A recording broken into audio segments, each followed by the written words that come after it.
Marcos 6. Jesus saiu dali e foi para a sua cidade, acompanhado dos seus discípulos.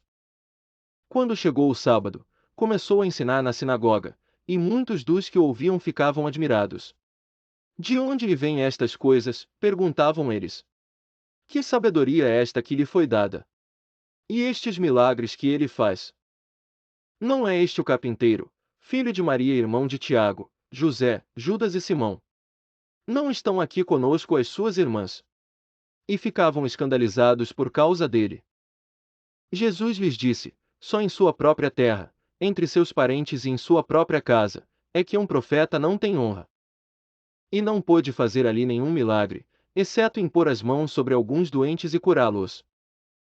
E ficou admirado com a incredulidade deles.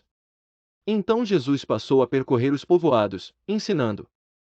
Chamando os 12 para junto de si, enviou-os de dois em dois e deu-lhes autoridade sobre os espíritos imundos. Estas foram as suas instruções: não levem nada pelo caminho, a não ser um bordão. Não levem pão, nem saco de viagem, nem dinheiro em seus cintos. Calcem sandálias, mas não levem túnica extra. Sempre que entrarem numa casa, fiquem ali até partirem. E, se algum povoado não os receber nem os ouvir, sacudam a poeira dos seus pés quando saírem de lá, como testemunho contra eles. Eles saíram e pregaram ao povo que se arrependesse. Expulsavam muitos demônios, ungiam muitos doentes com óleo e os curavam. O rei Herodes ouviu falar dessas coisas, pois o nome de Jesus havia se tornado bem conhecido. Algumas pessoas estavam dizendo: João Batista ressuscitou dos mortos. Por isso estão operando nele poderes miraculosos. Outros diziam: ele é Elias. E ainda outros afirmavam: ele é um profeta, como um dos antigos profetas. Mas quando Herodes ouviu essas coisas, disse: João, o homem a quem decapitei, ressuscitou dos mortos. Pois o próprio Herodes tinha dado ordens para que prendessem João, o amarrassem e o colocassem na prisão, por causa de Herodias, mulher de Filipe, seu irmão, com a qual se casara.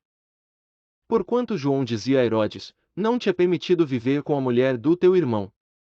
Assim, Herodias odiava e queria matá-lo. Mas não podia fazê-lo. Porque Herodes temia João e o protegia, sabendo que ele era um homem justo e santo, e quando o ouvia, ficava perplexo. Mesmo assim gostava de ouvi-lo. Finalmente chegou uma ocasião oportuna. No seu aniversário, Herodes ofereceu um banquete aos seus líderes mais importantes, aos comandantes militares e às principais personalidades da Galileia. Quando a filha de Herodias entrou e dançou, agradou a Herodes e aos convidados. O rei disse à jovem: peça-me qualquer coisa que você quiser, e eu lhe darei. E prometeu-lhe sob juramento: seja o que for que me pedir, eu lhe darei, até a metade do meu reino. Ela saiu e disse à sua mãe: que pedirei? A cabeça de João Batista, respondeu ela. Imediatamente a jovem apressou-se em apresentar-se ao rei com o pedido: desejo que me des agora mesmo a cabeça de João Batista num prato. O rei ficou muito aflito, mas por causa do seu juramento e dos convidados, não quis negar o pedido à jovem. Assim enviou imediatamente um carrasco com ordens para trazer a cabeça de João. O homem foi, decapitou João na prisão. E trouxe sua cabeça num prato. Ele a entregou à jovem, e esta a deu à sua mãe. Tendo ouvido isso, os discípulos de João vieram, levaram o seu corpo e o colocaram num túmulo.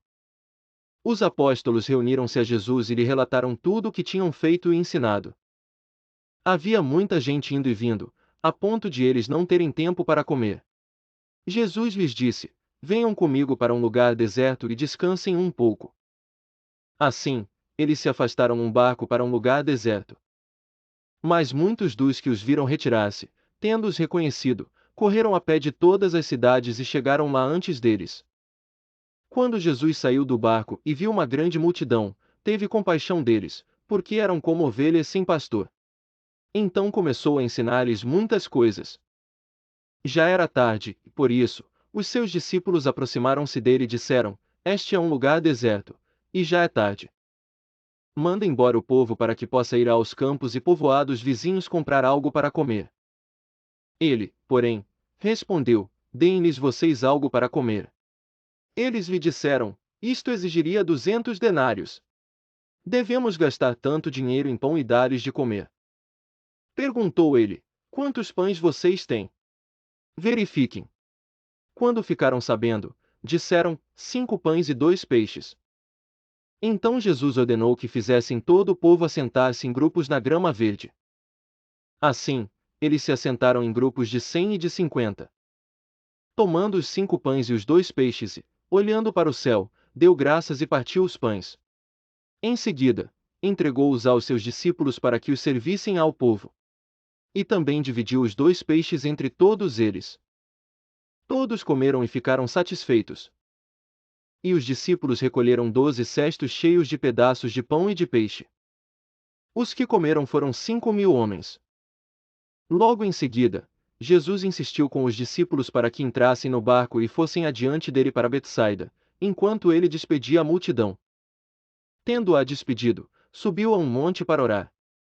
Ao anoitecer, o barco estava no meio do mar, e Jesus se achava sozinho em terra. Ele viu os discípulos remando com dificuldade, porque o vento soprava contra eles. Alta madrugada, Jesus dirigiu-se a eles, andando sobre o mar, e estava já a ponto de passar por eles. Quando o viram andando sobre o mar, pensaram que fosse um fantasma.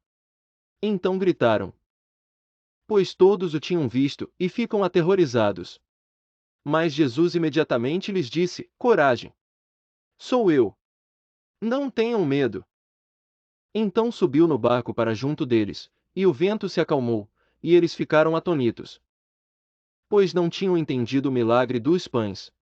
Seus corações estavam endurecidos. Depois de atravessarem o mar, chegaram a Genezaré e ali amarraram o barco. Logo que desembarcaram, o povo reconheceu Jesus. Eles percorriam toda aquela região e levavam os doentes em maçãs, para onde ouviam que ele estava. E aonde quer que ele fosse, povoados, cidades ou campos, levavam os doentes para as praças. Suplicavam-lhe que pudessem pelo menos tocar na borda do seu manto, e todos os que nele tocavam eram curados.